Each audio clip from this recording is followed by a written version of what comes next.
Je remercie une fois de plus tout le monde d'être présent aujourd'hui pour le premier workshop d'Altisem. J'espère que maintenant tout le monde m'entend dans le chat. N'hésitez pas à me dire c'est bon, on m'entend, c'est bon, ok, c'est bon, on m'entend. Super. Donc j'étais en train de présenter nos 4 intervenants aujourd'hui qui sont des consultants et consultantes altisiens et altisiennes spécialisés dans le dispositif médical, mais surtout en affaires réglementaires. Je disais sujet tout droit relié au nouveau règlement. Pour que ce workshop se passe bien, entre guillemets, pour qu'il y ait une bonne tenue, que tout le monde s'entende, on vous a demandé de couper vos micros et vos caméras. Dans tous les cas, n'hésitez pas, dans chacune des parties, à poser des questions dans le chat que je poserai aux intervenants à la fin de chaque partie. Puis on fera une petite session de 15 minutes de questions-réponses à la fin du workshop pour pouvoir creuser quelques sujets qui n'ont pas forcément été abordés à 100%. Ce que je vous propose peut-être dans un premier temps, c'est de vous laisser la parole pour vous présenter. Et ensuite, on fera 4 focus sur 4 sujets bien précis. Elisa nous présentera le nouveau règlement MDR, pas dans sa globalité ni totalité parce que ce serait un peu trop long. Il est déjà 19h03, je pense que vous avez tous très faim et vous avez tous envie de commencer votre soirée. Mais l'idée, c'est surtout de donner des dates clés, donner des chiffres clés pour comprendre un petit peu où on en est par rapport à ce nouveau règlement. On aura ensuite, de la part de Mathura et Charles, un focus sur le dossier technique de manière générale. On va parler de usability, on va parler de gestion de risque, des sujets très intéressants. Sujet tout aussi intéressant avec Marie-Capucine, on va axer sur la clinique. Et finalement, on conclura par la biocompatibilité et la validation de procédés spéciaux avec Elisa. Je te propose de te présenter, Marie-Capucine, pour commencer. Bonjour tout le monde, donc Capucine, effectivement. Je suis consultante chez Altisem depuis 5 ans, après avoir fait un doctorat en pharmacie. Ça fait donc 4 ans que je suis chez le même client pour Altisem, d'où ma mission principale était justement la certification MDR, donc sujet qui me tient à cœur. Avec ce client, on a soumis 4 dossiers, nous, auprès d'un organisme notifié, le BSI, donc des dossiers de la classe 2A à la classe 2B. On a commencé notre soumission en septembre 2021 et nous avons obtenu, avec joie et bonheur, notre certification MDR en septembre 2022. Félicitations. Merci. Bonjour à tous, moi je m'appelle Elisa Druard, donc je suis diplômée d'une école d'ingénieur biomédical depuis 2017. J'ai rejoint Altisem en octobre 2021 et je suis actuellement toujours chez le même client depuis le début. Chez ce client, en fait, je travaille sur les soumissions MDR également. Donc, on a soumis 7 dossiers MDR qui vont de la classe 3 à la classe 1R. Donc, 4 dossiers classe 3, etc. Plus, on a réalisé 4 dossiers techniques qui, eux, ne seront pas soumis puisque 2A et classe 1R également. Donc, on a obtenu la certification pour les classes 1R et on travaille toujours pour obtenir les autres certifications. Bonjour, je suis Charles, ingénieur biomédical également. J'ai soutenu une thèse en 2019 sur la texturation des implants et l'influence de ce revêtement de surface sur les tissus hôtes du sein. J'ai rejoint Altisem en tant que consultant il y a 3 ans sur 3 missions en affaires réglementaires avec du maintien de marquage sous directive et également soumission de ces techniques sous l'angle de ce nouveau règlement européen. Le client chez lequel je travaille actuellement a soumis 7 dossiers techniques en 2022. Les 3 premiers dossiers techniques ont été soumis fin 2021 et début 2022 chez un organisme notifié italien, Kiwa. Le deuxième rang de questions a été validé, à l'exception de la partie clinique qui est en cours de revue. Et un 3e dossier technique a été accepté au bout du 3e tour de questions. 3 dossiers techniques ont ensuite été soumis à un organisme notifié belge SGS, qui a un process de revue un petit peu différent de l'organisme notifié précédent, car il demande une certification du système de management de la qualité vis-à-vis des exigences réglementaires du MDR avant d'entamer la revue de ces techniques. Donc l'audit Stage 2, enfin étape 2, a eu lieu la semaine dernière. Et un dernier de ces techniques a été soumis à un organisme notifié allemand fin de l'année dernière et qui est en cours de revue. Bonjour à tous, moi c'est Mathura Nagaraja, je suis diplômée d'un Master 2 dans les dispositifs médicaux. Je travaille chez Altisem depuis juin 2021 et au cours de mon aventure chez Altisem, j'ai effectué 2 missions. Donc la première mission chez un fabricant spécialisé dans la barre vasculaire, où j'étais en charge de préparer les premières soumissions de dossiers techniques et également gérer les dossiers techniques sous directive. Actuellement, je suis chez un fabricant qui est spécialisé dans les électrodes profondes, donc ce sont des dispositifs de classe 3. Et nous avons, avec ce client, en 2022, soumis 2 dossiers techniques. Donc, nous l'avons soumis en septembre 2022. On a eu un retour de notre organisme notifié qui est le GEMED en février 2023. Et nous devons répondre à notre premier tour de questions pour juin 2023. Merci à vous quatre pour la présentation de votre parcours, mais aussi de votre parcours avec le MDR, qui est un gros parcours peut-être semé d'embûches pour certains, mais qui est important aujourd'hui dans cette industrie. Pour ma part, donc, je m'appelle Marc Dumas, je suis manager pour la société Altisem sur notre agence lyonnaise depuis un peu plus de 2 ans, et je vais avoir pour rôle aujourd'hui d'orienter, pas le débat, mais un petit peu les discussions par rapport à ça et de vous relancer sur certains sujets et surtout de donner la parole au chat s'ils ont certaines questions pour creuser certaines thématiques évoquées. Donc, ce que je te propose, Elisa, c'est de peut-être nous dire, mais qu'est-ce que le nouveau règlement ? Merci. Donc, du coup, le nouveau règlement, donc nous, on va parler principalement du MDR-DM et pas du MDR-DM-DIV, donc tout ce qui est dispositif in vitro. On va vraiment axer DM. Donc c'est un règlement qui a été publié en 2017 et mis en application en mai 2020. Avec le Covid, il a été reporté en 2021. Et le but initial du MDR, c'était de renforcer la sécurité, l'efficacité du marché, la traçabilité sur en fait, le marché européen des dispositifs médicaux. Comme dit précédemment, on a décalé d'1 an. Et aujourd'hui, on voit qu'il y a plus de 20 000 certificats MDD qui ont été émis. Et qu'en 2022, on a émis à peine plus de 1900 certificats MDR. Donc il y avait une estimation en 2024 à 7000 certificats. Ce qui fait que ça fait seulement un tiers des produits MDD qui sont marqués MDR. Donc il y a potentiellement derrière un risque pour le patient de ne pas pouvoir accéder en fait, à l'essentiel des dispositifs médicaux, enfin patients ou chirurgiens pour soigner les patients. Donc dernièrement, là sur les dernières semaines, je pense que vous avez suivi le sujet, il y a eu une extension de cette période de transition, donc qui est passée à 2027 pour les classes 2B implantables et les classes 3 et 2028 pour les autres classes, excepté évidemment pour les classes 1 qui ne rentraient pas dans cette période de transition.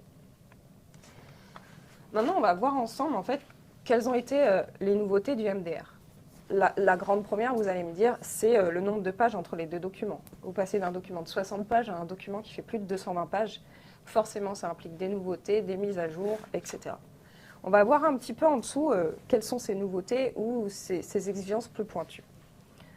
Les organismes notifiés, premièrement, ils sont plus exigeants. Ils vont aller chercher un peu plus pour s'assurer de la sûreté pour le patient. Deuxième chose qui rentre en compte, c'est ce changement de classification. On a eu des nouveautés, par exemple l'apparition de la classe 1R, donc pour les produits classe 1, mais qui étaient réutilisables. Donc on va avoir un focus sur cette réutilisation, ou les implants qui étaient 2B avec évidemment la notion qui est revenue entre-temps pour passe classe 3, et donc le règlement inclut directement les implants orthopédiques, je parle, en classe 3. Les GSPR, c'est la nouveauté. Donc GSPR, c'est les General Safety and Performance Requirements, c'est les exigences, on va dire les exigences essentielles façon règlement, donc, qui sont passées de 13 à 23, donc pas mal de nouveautés, peut-être un peu plus détaillées pour certains, divisées, etc. Nouveauté qu'on voit également, c'est la carte implant, donc, qui vous sera expliquée un peu plus après par Charles. Donc la carte implant, c'est un document qui va être donné au patient lorsqu'il reçoit un produit implantable, évidemment. Les exigences cliniques, donc Capucine nous fera un peu plus de détails sur son expérience. Elles ont été par exemple renforcées. Je pense que ça a été un peu le cauchemar de tous les fabricants lorsque ce règlement est sorti. Autre nouveauté, l'ODI qui existait déjà à la FDA et qui apparaît sur le marché européen. Donc l'ODI, c'est un numéro d'identification unique, excusez-moi, et qui doit apparaître sur vos dispositifs. EUDAMED, donc la base de données européenne, pour le patient et pour les utilisateurs, ça va permettre de retrouver donc, des données cliniques, etc., des données sur le produit. Et par exemple, on pourrait retrouver les documents suivants, donc essentiellement le SSCP, qui est le résumé des caractéristiques cliniques, qui sera disponible dans toutes les langues, etc.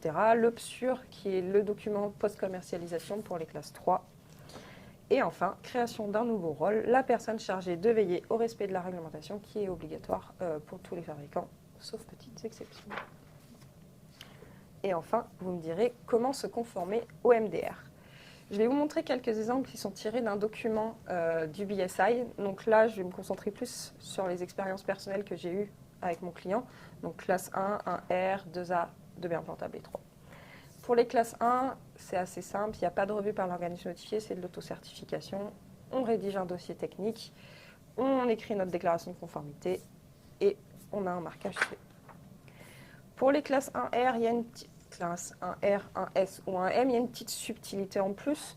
Il y a une partie qui va être revue par l'organisme notifié, donc la partie soit réutilisable, soit stérile, soit de mesure. Donc si on prend effectivement l'annexe 9, donc c'est toute la partie revue façon QMS, je précise. Donc là, on va établir après la revue par l'organisme notifié une déclaration de conformité. Il va nous fournir un certificat qualité et marquage CE. Pour les classes 2A, on va avoir par contre une revue complète du dossier technique, mais elle va être faite uniquement sur un exemple, sur une famille qui sera représentative pour toutes les autres familles. Donc pareil, l'organisme notifié revoit, il établit un certificat QMS, marquage CE également. Et enfin, on va travailler donc, sur les classes 2B implantables, non wet, donc well established technology, donc ce sera un peu plus expliqué par Capucine. Et les classes 3, on est à peu près sur le même système d'annexe 9. Documentation technique également revue par l'organisme notifié. Par contre, on va faire une revue sur chaque dispositif avec un accent un peu plus prononcé pour la clinique sur les classes 3. Et on obtient notre marquage CE.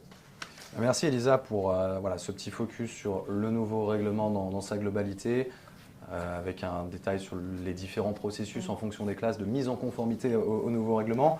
On a d'ailleurs une question dans le chat de Maxime qui nous demande, est-ce que dans cette transition MDD-MDR, il est possible qu'un dispositif médical baisse de classe? Par exemple, d'un classe 2A passe sous MDD, passe à un classe 1 sous MDR. Alors aujourd'hui, aux différents retours d'expérience qu'on a eus, c'est pas arrivé. Si on reste sur le même type d'utilisation, d'utilisateur, etc., le but, au contraire, c'est de renforcer la sécurité. Donc on aura plutôt tendance à augmenter de classe plus que de le descendre. Aujourd'hui, sur les retours d'expérience de nous 4, c'est pas arrivé, c'est pas ce que j'ai entendu. C'est pas dit que ça n'arrive pas sur certains instruments. C'est pas dit que ça n'arrive pas, mais aujourd'hui, on est sur plutôt sur de l'augmentation qu'une baisse de classification. Eh bien, se référer à l'annexe 7 du règlement pour pouvoir bien établir la classification. Ok, d'accord. On va peut-être maintenant faire un petit focus sur le dossier technique dans sa globalité, de manière générale, je dirais, avec toi, Charles, qui va nous faire son retour d'expérience par rapport à ça. Donc oui, alors sur les 3 premiers dossiers techniques qu'on a soumis à l'organisme notifié Kiwa, j'ai représenté sous la forme d'un diagramme circulaire les différentes questions que l'on a eues sur le premier rang de questions en fonction des thématiques qui sont données par l'annexe 2 du règlement. En effet, cette annexe 2 donne ainsi la structure que doit avoir le dossier technique en 6 points. Le premier point qui est la description du dispositif, de ses accessoires, de ses variants, ainsi que les spécifications. Le deuxième point, que sont les informations qui doivent être fournies par le fabricant qu'on appelle le labelling. Le troisième point, le dossier de conception et toutes les informations de conception, donc les validations et procédés spéciaux par exemple, ainsi que les données achats. Le quatrième point qui est la démonstration des exigences réglementaires que sont les GSPR. Le cinquième point, le dossier analyse de risque, ainsi que le dossier d'aptitude de l'utilisation qui seront décrits un peu plus en détail par Mathieu par la suite. Et le sixième point, la vérification et validation du design du produit, qui englobe les tests de biocompatibilité, l'analyse toxicologique, le préclinique, le clinique, les tests de sécurité électrique en cas de dispositifs électromédicaux, la validation de la durée de péremption, les tests de durée de vie, etc. Donc, à l'exception du premier technique qui est un petit peu particulier, en effet, qui englobait une substance médicale, enfin, qui était destiné à englober une substance médicamenteuse dans laquelle on a eu beaucoup de questions cliniques, les dossiers techniques 2 et 3 comportent une prédominance de questions sur le corps de ces techniques ainsi que sur ceux de labelling. C'est pour ça que j'ai axé ma présentation sur les attentes qu'a l'ON vis-à-vis de ce labelling. Donc le labelling comporte différents éléments, notamment la notice ou le manuel d'utilisation. L'annexe 1, chapitre 3 du règlement donne les différentes mentions que doivent ainsi comporter cette notice.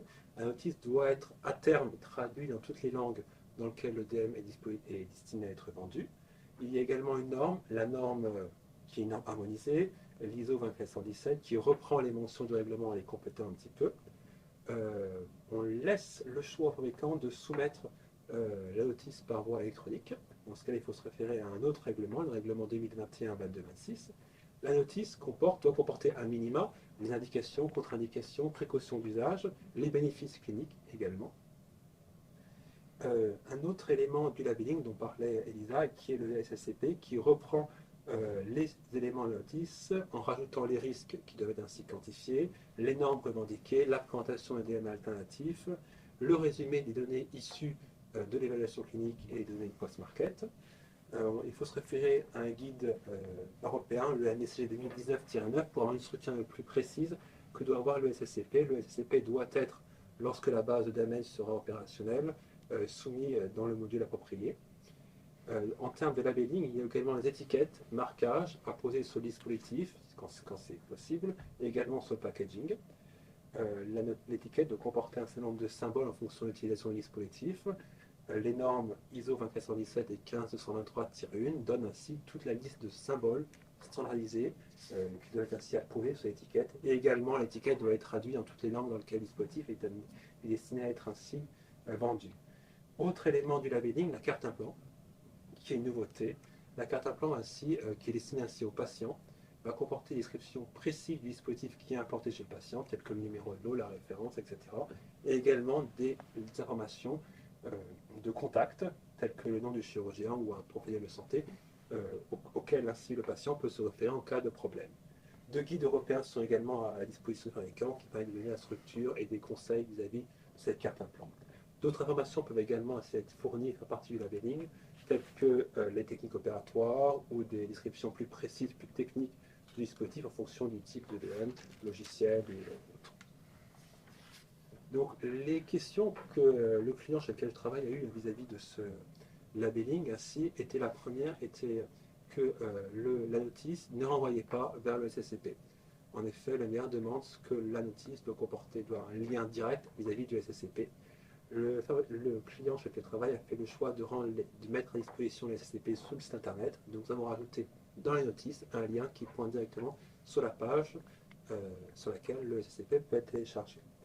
Et également, le fabricant doit prévoir des dispositions en attendant que la base européenne d'AMES soit opérationnelle. Notamment, il y a quelques modules qui sont opérationnels actuellement, mais tous les modules de vigilance de clinique ne sont pas accessibles. Donc, il doit ainsi prévoir des dispositions en attendant de soumettre ce SSCP sur cette base européenne.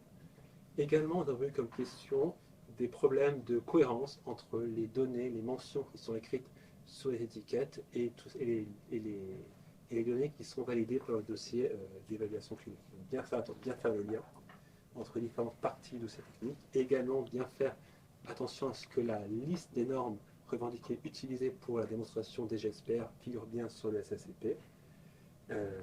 Également, les étiquettes doivent bien être traduites dans toutes les langues, comme je le disais précédemment. Je vais laisser la parole à Natura qui va donner un peu de détails sur son retour d'expérience et également sur les aspects de gestion de risque et d'attitude d'utilisation. Je te remercie Charles. Donc effectivement, là on peut voir un petit focus sur le retour de 2 dossiers techniques. En regardant un peu plus en détail, on peut voir qu'il y a eu pas mal de non-conformités qui sont liées à la partie vérification et validation, et notamment sur la partie clinique. Donc Marie-Capucine reviendra sur cette partie clinique un peu plus tard dans la présentation. Nous, on va se focaliser sur la gestion des risques dans un premier temps. Donc le dossier de gestion des risques, c'est l'annexe 2 du règlement, la section 5, qui impose aux fabricants de mettre en place un dossier de gestion des risques. Donc c'est un processus qui est continu et qui est mis en place pendant toute la durée de vie du dispositif. C'est la norme 14 971 qui décrit le processus à suivre pour pouvoir mettre en place cette gestion des risques. Donc qui se compose d'un plan de gestion des risques et d'un rapport de gestion des risques. Donc on va voir un peu dans les grandes lignes les grosses étapes de ce processus. Donc dans un premier temps, le fabricant doit identifier toutes les caractéristiques qui sont liées à la sécurité du dispositif, ainsi que l'utilisation prévue du dispositif pour, dans un premier temps, identifier tous les dangers et situations dangereuses qui sont liées au produit, avant d'estimer les risques. Donc, qu'est-ce qu'on entend par estimation des risques? Ça va être de déterminer une occurrence d'apparition du dommage, ainsi que la gravité des risques. Ensuite, nous allons évaluer chacun des risques identifiés et vérifier s'ils sont ils sont acceptables ou non. Puis le fabricant doit maîtriser ces risques en essayant de réduire le plus possible, notamment via la conception, la fabrication ou la formation à l'utilisateur.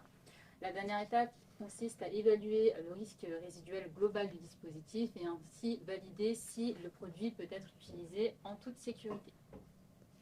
On va faire un petit focus par rapport aux non-conformités qui ont été identifiées par rapport à ce dossier de gestion des risques. C'est dans un premier temps qu'il faut bien identifier les ressources et les responsabilités des personnes qui participent à cet examen de dossier de gestion des risques.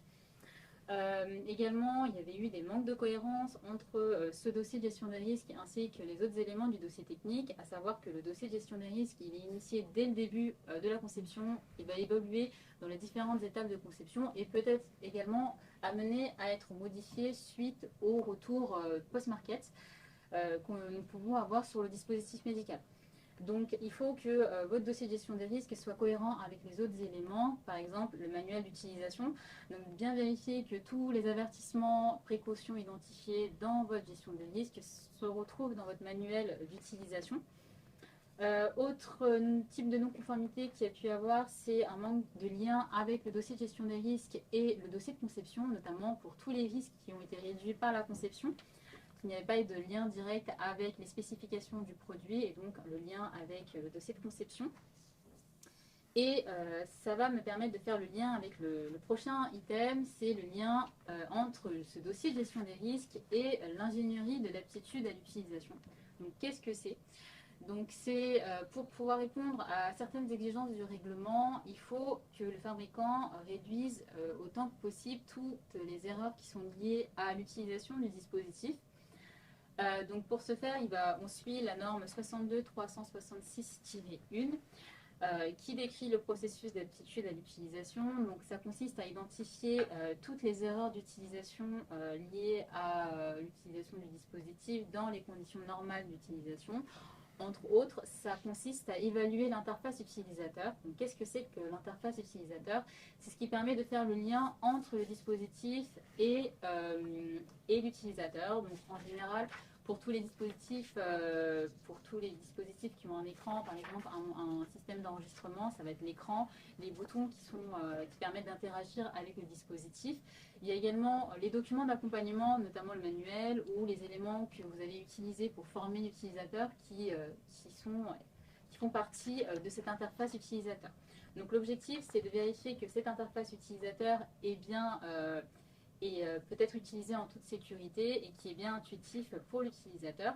Donc on va revoir un peu rapidement les grosses étapes de ce processus-là. Donc dans un premier temps, il y a une grosse phase de préparation pour l'aptitude à l'utilisation. Il faut que le fabricant identifie toutes les spécifications qui sont liées à l'utilisation du produit. Donc qu'est-ce qu'on entend par spécification d'utilisation? Ça va être la population cible, bien identifier la population cible, l'environnement d'utilisation, le fonctionnement du dispositif. Donc après avoir identifié tous ces éléments-là, on va identifier donc toutes les erreurs d'utilisation en suivant le processus de gestion des risques, donc identification des risques, estimation des risques, évaluation des risques, pour par la suite sélectionner les scénarios que le fabricant souhaite tester pendant son étude. Donc ensuite, après avoir sélectionné les différents scénarios qui vont être mis en place dans l'étude, on met en place un plan d'évaluation qui est composé de 2 étapes. Donc l'étape formative qui intervient pendant le développement du dispositif. Donc c'est avec un prototype du dispositif et lorsque votre interface utilisateur est assez établie et que vous voulez le tester, on va vérifier les forces et les faiblesses de cette interface utilisateur. Donc généralement, on effectue des tests en interne sur une partie de l'interface utilisateur et le dispositif. Donc cette étape-là peut être faite plusieurs fois pendant le développement, donc dans la partie vérification du dispositif, afin de renforcer dès le début de conception, de renforcer du coup toute l'énergie dans la première étape et pour pouvoir par la suite s'assurer que la prochaine étape, qui est l'étude sommative, peut être effectuée avec succès. Donc cette étape sommative, elle est effectuée donc qu'une seule fois à la fin sur un dispositif final et sur l'interface utilisateur finale. Donc on va vérifier normalement dans les conditions réelles d'utilisation et avec donc, le dispositif final et l'interface finale, que les différents profils d'utilisateurs qui sont destinés à utiliser le produit peuvent l'utiliser en toute sécurité. À savoir aussi qu'à l'issue de ces différentes étapes, si on se rend compte qu'il y a des nouveaux risques qui sont émergents ou qu'il y a des améliorations qui sont nécessaires sur le produit ou l'interface utilisateur, le fabricant peut revenir à une étape précédente. Donc, si vous êtes sur une étape sommative, on peut revenir sur une formative pour pouvoir redérouler les étapes ou également revenir sur les spécifications d'utilisation, les redéfinir pour pouvoir par la suite remener cette aptitude à l'utilisation. Par rapport au type de non-conformité que nous avons pu avoir, donc c'est toujours en lien avec ce manque de cohérence entre ce dossier d'aptitude à l'utilisation et le dossier de gestion des risques. Il faut savoir que tous les risques qui ont été identifiés dans votre dossier d'aptitude à l'utilisation doivent figurer dans votre dossier de gestion des risques. Donc bien faire attention que la version que vous citez de votre gestion des risques dans votre aptitude à l'utilisation est bien celle que vous fournissez dans votre dossier de gestion des risques. Donc forcément, l'évaluateur va vérifier cette cohérence. Également, au niveau des spécifications identifiées dans l'aptitude à l'utilisation, faire le lien avec le manuel, puisque ça fait partie de l'interface utilisateur. Il faut qu'il y ait une cohérence entre ce que vous définissez dans votre aptitude à l'utilisation et votre documentation d'accompagnement. Et on avait eu également une non-conformité qui était centrée sur l'évaluation, sur l'étape sommative, comme quoi nous n'avons pas pris en compte les différents profils d'utilisateurs. Donc effectivement, bien prendre en compte les différents profils d'utilisateurs. Si votre produit est amené à être utilisé par des infirmières, des chirurgiens ou autres spécialistes, il faut bien évaluer toutes ces différentes personnes et vérifier que l'interface peut être utilisée en toute sécurité. Et également bien prendre en compte tous les dispositifs. Si dans votre aptitude à l'utilisation, vous utilisez les accessoires, vous l'intégrez dans votre aptitude à l'utilisation, bien prendre en compte les risques qui sont associés à ces accessoires. Merci Mathurin. En tout cas, on prend bien conscience de l'interdépendance, analyse de risque, aptitude à l'utilisation, deux sujets très liés. Je vois que dans le chat, on a pas mal de questions, pas forcément à ce niveau-là, peut-être sur des thématiques qui étaient un petit peu en amont. Je vois qu'il y a Renan qui nous demande pourquoi un nouveau règlement européen et ce besoin de quitter la directive. Ce à quoi Maria a répondu, et je vous laisserai peut-être répondre si vous avez des réponses qui diffèrent, que en fait la directive européenne est transposable dans la loi de chaque pays, que le fait de passer par un règlement européen et d'application directe, ça prévaut en fait sur la législation des pays, ça permet de passer aux réglementations harmonisées sur les exigences relatives au DM, au DMDIV, donc d'augmenter l'exigence, le contrôle des fabricants, des distributeurs, des importateurs, des organismes notifiés, augmenter le contrôle, la qualité au final des DM. Mais moi, ça me fait rebondir, je rebondis sur cette question, c'est au-delà de cette nécessité d'harmonisation, qu'est-ce qui a fait, est-ce qu'il y a eu des faits historiques qui ont précipité ce passage au nouveau règlement ? Oui, effectivement, on en discutait. Il y a eu un scandale, je pense que tout le monde le connaît, sur les prothèses PIP. Et je pense que ça a relancé les discussions et ce besoin d'harmonisation au niveau européen pour le besoin de sécurité, de performance, de sécurité pour le patient principalement, de traçabilité également, on le voit juste avec l'ODI, et information aux patients. Donc voilà, il y a eu des scandales que tout le monde a connus et qui a un peu, on va dire, remis en cause. Et ce qui a pu aussi changer, les classifications. Vraiment, ça a eu un impact un peu sur tout et c'est ce qu'on voit aujourd'hui. En termes on va repartir sur la gestion des risques. Il y a Renan qui nous demande si l'identification des risques, leur évaluation et l'estimation, est-ce qu'elle est normée et cadrée au-delà de la 14 971 ? Comment cette gestion des risques est cadrée au niveau réglementaire ? Alors effectivement, c'est vraiment cette norme 14 971 qui va décrire le processus général d'application de la gestion des risques. Après, on a également un guide, juste vous citer peut-être la référence du guide, c'est la ISO-TR 24971 qui donne un peu plus d'informations sur comment gérer la gestion des risques. et qui donne, par exemple, pour la partie préparatoire de la gestion des risques, pour tout ce qui est identification des caractéristiques du dispositif, elle nous donne vraiment des questions qui nous permettent vraiment d'identifier et de suivre un peu la bonne méthodologie. Donc effectivement, si vous êtes en train de construire votre gestion de risque, vous pouvez également vous aider de ce guide-là qui va vous aider en vous donnant des exemples également au niveau des annexes. Donc c'est vraiment ces deux normes-là qui vont vous permettre de pouvoir établir les différents risques et pouvoir les estimer par la suite. Et y a-t-il une grosse différence entre la norme 14971 de 2019 et la gestion des risques sous le MDD il y a plusieurs années? Alors effectivement, là on arrive sur la version 2019. Il y a effectivement plus d'exigences, notamment sur le fait que les risques résiduels doivent figurer sur la notice, le manuel d'utilisation. Donc effectivement, c'est une norme qui a été révisée pour être en conformité avec le nouveau règlement, même si on peut trouver quelques disparités entre le règlement et cette norme-là. Si je peux me permettre de rajouter aussi par rapport à la MDD, puisque c'était ta question, il y a la notion de risque-bénéfice et de risque résiduel global qui n'était pas du tout évoquée avant dans la MDD. Donc on nous demande de prendre en compte les différents risques qu'on peut identifier, mais aussi la globalité des risques. Et c'est un exercice qui est assez difficile à faire pour les fabricants de dispositifs médicaux, de prendre du recul et de voir leurs risques de manière globale. Exactement. Ouais. Et ça, c'est une nouveauté de la 2019. Ok. On a également Lucas qui, d'un niveau un peu plus global, mais qui nous demande s'il existe une part de subjectivité à ce niveau qui pourrait entraîner un écart en fait entre ce qui est fait et ce que l'auditeur va attendre. Est-ce que l'auditeur a une part de subjectivité en fonction des différents organismes notifiés, en fonction des goulets d'étranglement qu'il peut y avoir avec, 500 dossiers à gérer en un espace-temps assez réduit. Est-ce que vous avez déjà, vous, ressenti une certaine part de subjectivité en ayant travaillé avec différents organismes notifiés? Alors, pour la gestion des risques, c'est vraiment la norme qui impose que ce dossier de gestion des risques doit être mené par des personnes qui sont compétentes. Donc, il faut vraiment qu'on puisse identifier, bien définir dans le dossier de gestion des risques les responsabilités de chacun.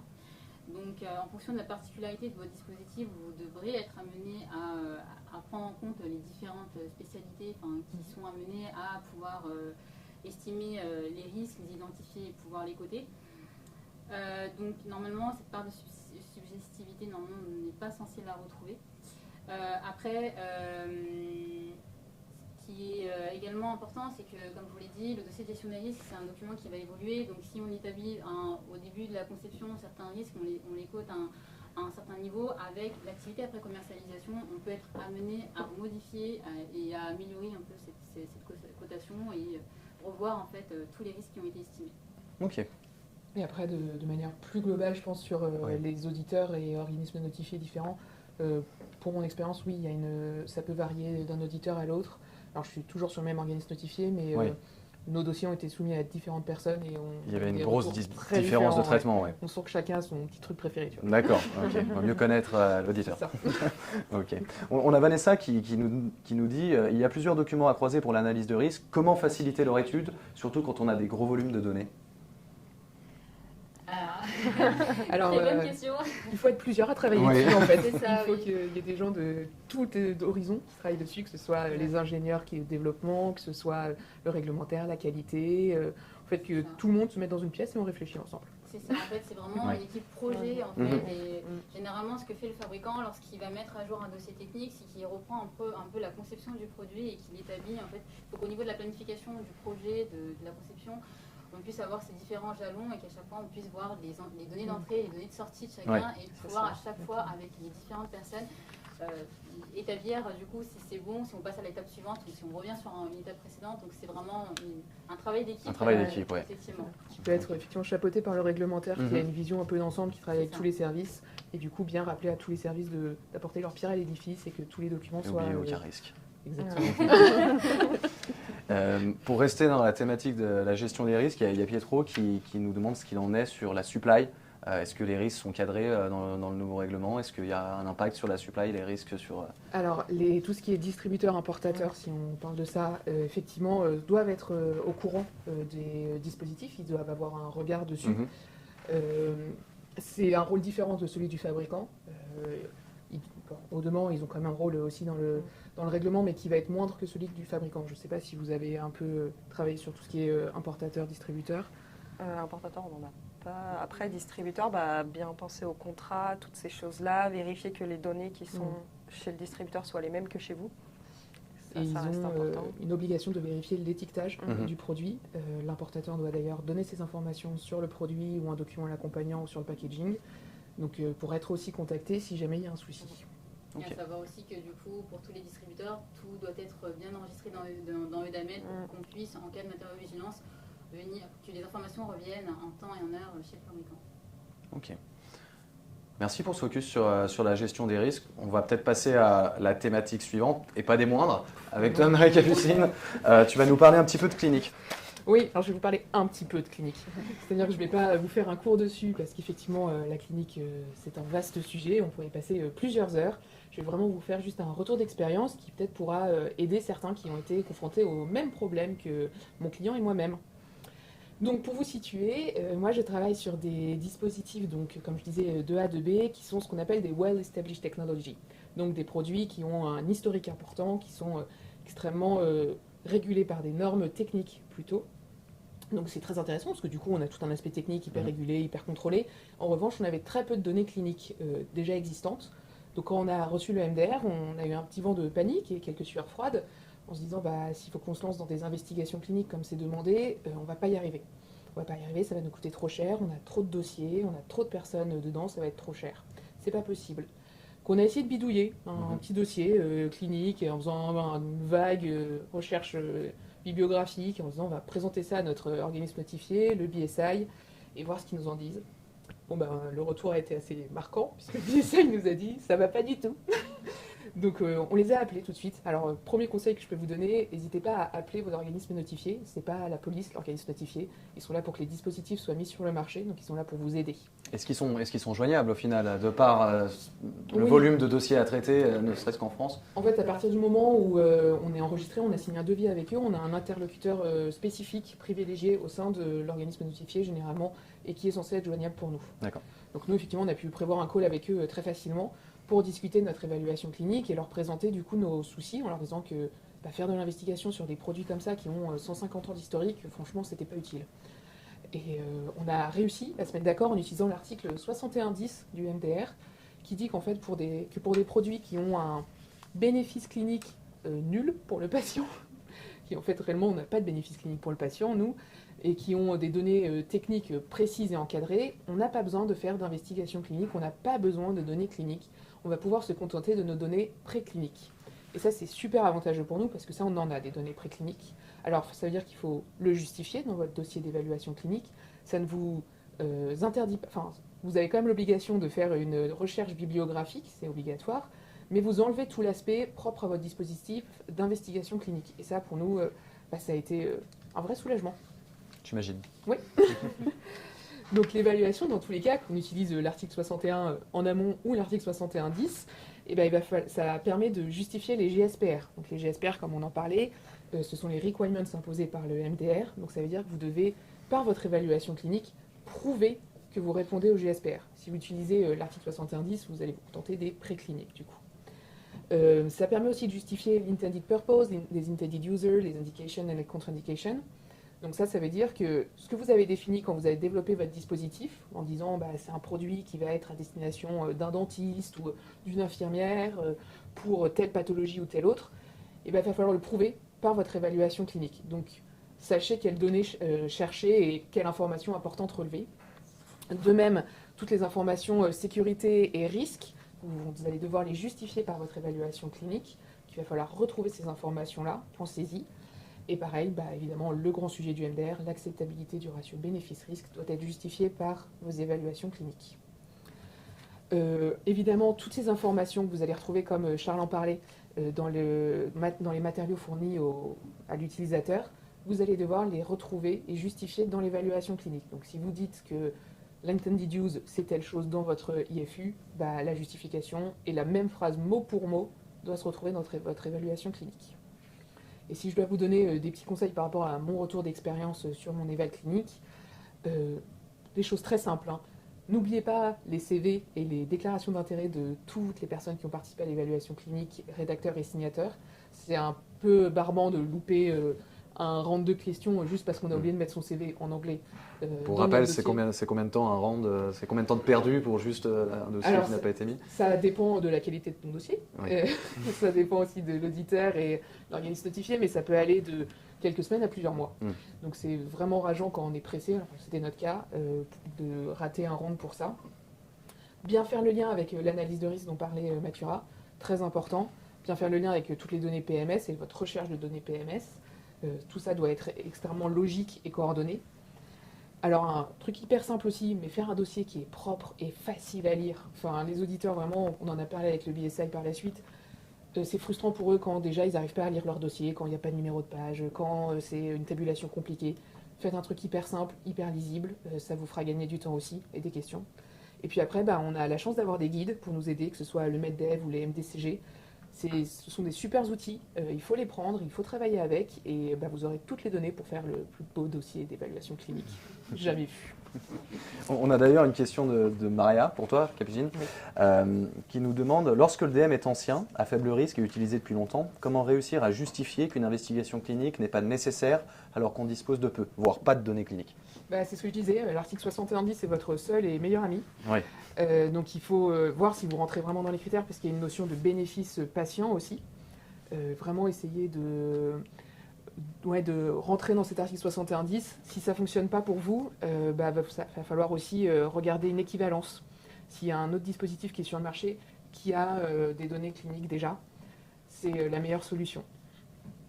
Après, il existe des solutions intermédiaires vis-à-vis par rapport aux investigations, telles des sondages, des choses comme ça. Exactement. Mis en place pour les dispositifs de faible risque. Des choses plus légères en tout cas. Oui, plus légères. Ok, merci en tout cas Marie-Capucine pour ton focus sur la clinique. Je ne sais pas si dans le chat il y a d'autres questions sur cette thématique. Dans tous les cas, on laissera, comme je l'ai dit au début, un petit quart d'heure, une fois toutes les thématiques évoquées, pour que vous puissiez poser des questions, même si ça n'a pas un rapport avec le dernier thème. On va maintenant passer avec toi, Elisa, plutôt en production, fabrication, avec de la validation de procédés spéciaux. Voilà, donc on va passer sur le dernier thème. On parle de procédés spéciaux, on va parler de biocompatibilité et de packaging. On va dire que ce n'est pas des sujets qui ont été les plus impactants par le MDR. Ce n'est pas ce qui a embêté forcément le plus normalement les fabricants. Les principales modifications, elles viennent des GSPR. Si on prend par exemple la GSPR 10 ou la GSPR 11 sur tout ce qui va être substance, ce qu'on retrouve dans les matériaux ou dans les additifs, etc. On a les normes qui ont essayé d'évoluer en même temps que la réglementation, donc possiblement avec une mise à jour de normes qui a pu impacter les dossiers de validation, etc. Et forcément, on avait besoin de dossiers qui étaient cohérents, on avait besoin de dossiers complets pour la soumission MDR, donc c'est peut-être ça qui a fait beaucoup travailler aujourd'hui les fabricants. Je vais vous présenter un peu l'exemple que j'ai eu avec mon client actuel. Moi, j'ai fait le tour un peu des responsables de service, des différents services dont là je vais parler. Le client, il n'a pas de nettoyage, il n'a pas de revêtement sur ses produits, donc il y aura plus un focus sur la stérilisation, sur le packaging et sur la biocompatibilité. En termes de biocompatibilité, les 3 points qui sont revenus avec cette personne, c'était la 1993-18 sur la caractérisation chimique. Donc elle a dû remettre un peu à jour son rapport de biocompatibilité là-dessus. Il y a eu les histoires de nanomatériaux où il y a dû avoir certaines petites justifications comme quoi on n'a pas fait de test spécifique en lien donc, avec la norme ou la petite mention qui est dans les GSPR. Et les CMR forcément qui par contre a pu avoir un plus gros impact là on va dire sur les fabricants. Qu'est-ce que tu appelles les CMR? Les CMR c'est tout ce qui est cancérigène, mutagène et reprotoxique. Et je prends l'exemple des prothèses, elles sont faites en chrome cobalt et il y a un de ces matériaux qui est devenu CMR au moment du passage du règlement, donc qui a pu embêter. Après, c'est un produit qui est bien connu. Donc, voilà. En termes de validation, donc, par exemple packaging ou process, là, il m'a dit non, moi le MDR, ça ne m'a pas impacté directement. Forcément, il a dû revoir ses dossiers pour la soumission, mais les exigences n'ont pas plus impacté que ça. Voilà. Et en termes de stérilisation, on a eu des nouveautés. On a eu la carte implant qui est venue, on a eu des notices qui ont pu évoluer. Si tout le monde a mis toutes les langues, bon, on est beaucoup à avoir utilisé de la notice électronique, mais par exemple, ça a pu enlever au contraire. Donc un impact sur la validation de la stérilisation. Donc là-dessus, par exemple, ça a été revu. Sur la slide suivante, en fait, je vais vous montrer un peu quand même l'importance de ce sujet, malgré tout. Et aussi montrer à quel point un dispositif n'est pas une vérité unique. Là, j'ai pris 2 produits différents. Donc, j'ai un produit qui contient un antibiotique, donc c'est le produit 1. Et le produit 2, c'est un produit qui contient du coup une substance animale, qui a été désactivée évidemment. Et comme vous pouvez le voir, on n'a pas du tout la même répartition de questions. Sur le produit avec antibiotique, on est sur un produit qui a 4 modes de stérilisation différents. Et c'est pour ça qu'on a quand même plus de 50% des questions qui sont relatives à la stérilisation, pour la recherche du détail, etc.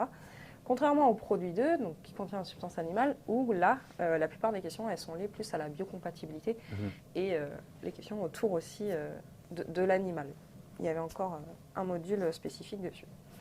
Et quand je prends cette part de questions parmi toutes les questions, mine de rien, sur le produit 1, ça représente plus de 50% des questions au total. Donc ça reste quand même un sujet qui est très important. Sur l'autre, c'est plus un quart des questions. Et il faut pouvoir y répondre et être cohérent là-dessus. Donc là-dessus, les conseils que je pourrais vous donner, premièrement, vérifiez que tous vos tests, vos validations et tout, elles sont toujours conformes à l'état de l'art, aux normes actuelles, etc. Surtout sur des dossiers ou des produits qui ont plus de 5 ans. On peut être amené à redéfinir tout ça et à revoir l'évaluation, voire les refaire, comme ça a été le cas pour mon client, qui a revu tout le process au cours des rounds de questions. Donc c'est une grosse perte de temps finalement. Avoir des dossiers complets. Surtout, n'oubliez pas vos rapports, n'oubliez pas d'annexes, parce que ça va être posé, ça va être demandé, donc toujours. Justifier toutes les équivalences. Par exemple, dans le cas du client, il a utilisé un produit comme référence en termes de biocompatibilité pour tous les autres, sauf qu'ils n'arrivaient pas à comprendre comment ce produit-là pouvait être représentatif des autres. Donc voilà, il va falloir bien le justifier dans votre dossier. Et le dernier, donc c'est bien de se référer, mais ça va être le cas pour tous les sujets, aux normes et aux guides. Effectivement, c'est vraiment... il n'y a pas de meilleur ami. Et donc, pour conclure, j'aimerais quand même dire un truc, c'est qu'on est beaucoup à travailler des organismes notifiés qui sont étrangers. Même si vous êtes une entreprise française, pensez vraiment à traduire toute votre documentation. Parce qu'il y a beaucoup, on m'a dit oui, mais je travaille dans une entreprise française. Oui, mais l'organisme notifié n'est pas en mesure de comprendre ce que tu as fait. Donc, pensez à tout traduire en avance, parce que c'est pareil, on perd du temps. On va perdre 3 semaines parce qu'on n'a pas fait traduire un document alors qu'il aurait pu être donné dès le début dans cette langue-là, sachant qu'il a été donné dès le début. En effet, oui. Voilà. Merci. On a plusieurs petites questions d'ailleurs sur cette partie. On a une question sur la biocompatibilité. Comment justifier les tests de biocomp applicables en fonction du dispositif? La norme chapeau, c'est la 1993-1. Et en fait, cette norme, elle va établir, un système un peu de questions-réponses, il y a un organigramme, et elle va donner après le lien vers les autres types. Donc, il y en a au moins 22 des 1993, donc en dessous, c'est des sous-thèmes. Et en fait, en répondant aux questions, et en fonction de notre type de produit, de notre contact, etc., ça va nous donner après les normes applicables et associer, on va dire, les tests à faire en termes de biocompatibilité. Et il y a Maria qui nous demande, est-ce que les nanomatériaux contenus dans les peintures, par exemple, doivent être pris en compte?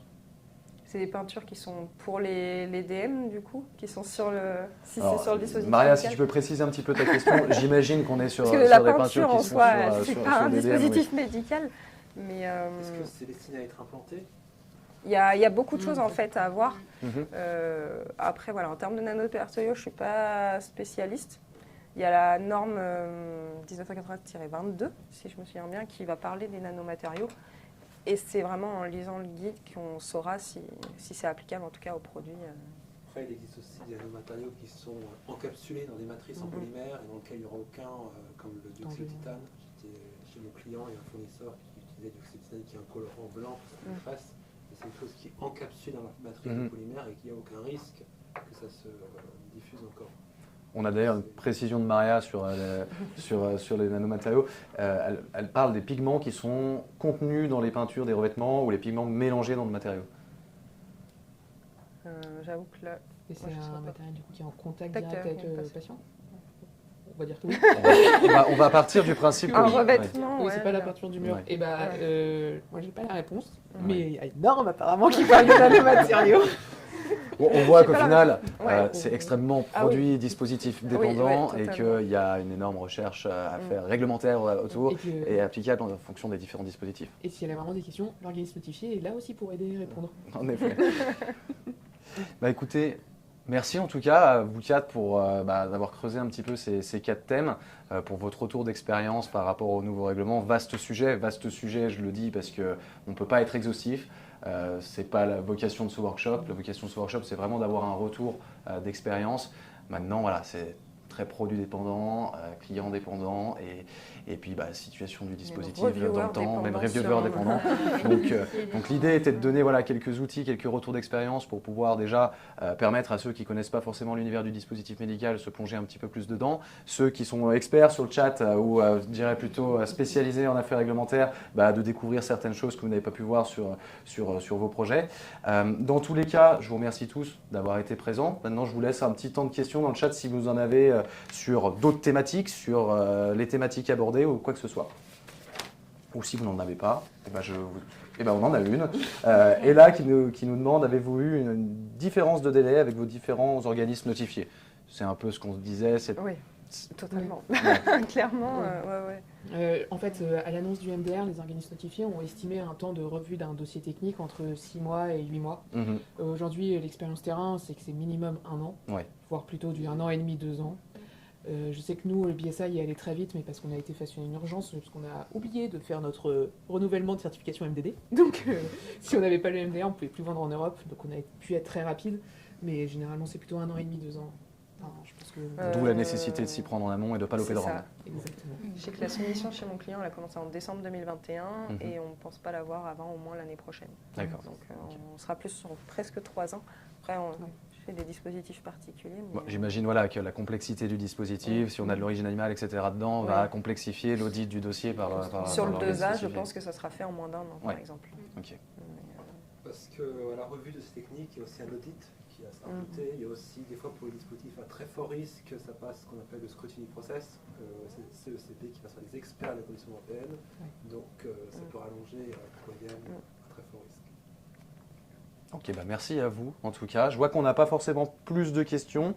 Dans tous les cas, je m'adresse au chat, n'hésitez pas à nous envoyer ou envoyer à Emma Jolin, notre responsable de com, les questions que vous pourriez avoir post-workshop. On se fera un plaisir d'y répondre et de pouvoir construire un petit peu tout ça.